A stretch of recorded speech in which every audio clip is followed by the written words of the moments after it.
I have this problem. I miss exploring new places. Part of that was just feeling the desire to leave the house and see places I'd never seen before.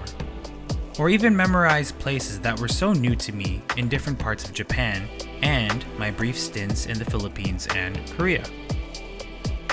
I know my neighborhood inside and out. I've lived here for almost my entire life.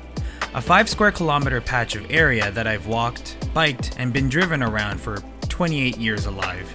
I know the dirt, grass, sidewalks, and pothole-ridden roads of the Scarberia-Markham border. Or do I? After the sucky Game 7 Raptors lost to the Celtics, I was ready to do something stupid because I was upset. I saw my cousin's longboard and thought, falling off that sounds like the right kind of stupid.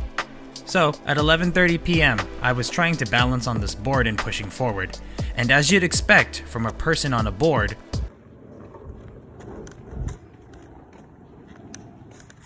oh, well, that wasn't so bad actually. And the next time it wasn't so bad either. And the next time after too. And then I bought a longboard. And then I'm wearing a helmet and finding any excuse to be outside on it. Look, riding a longboard changes your relationship with the environment around you. Fuck that. Your paths change. You actually want to tread into old neighborhoods to see if you've missed pavement or interesting landmarks. Because the commitment of having to stay in an area for too long because walking, although calming, is slow. You just kick, push, out of there. You're more careful and observant of things that weren't obstacles before. You actively seek out spots that looked dead and boring, but now that fresh pavement is just chef's kiss. You become so focused on not falling off your board that the staring eyes around you disappear. Although you will fall off your board. Ooh.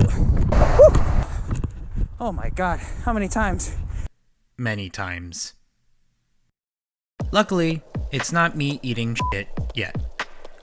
In my opinion though, that wouldn't be enough to keep me on the board for that long.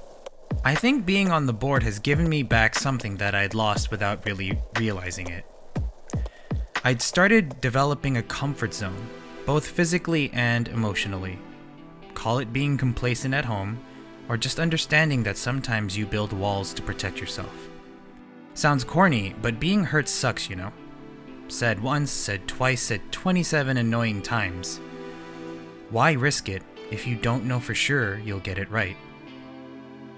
But hiding away loses its luster.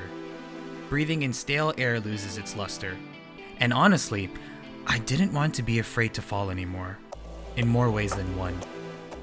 I don't want to be afraid of falling anymore, in all of those ways. And so as silly as I look in my gear, as silly as I look wobbling around as a beginner, as silly as I looked recording this on a GoPro strapped to my chest, not realizing that every time I kick, all the camera sees is the floor, as long as I feel the rush, as long as I feel alive, eventually, I won't mind eating shit.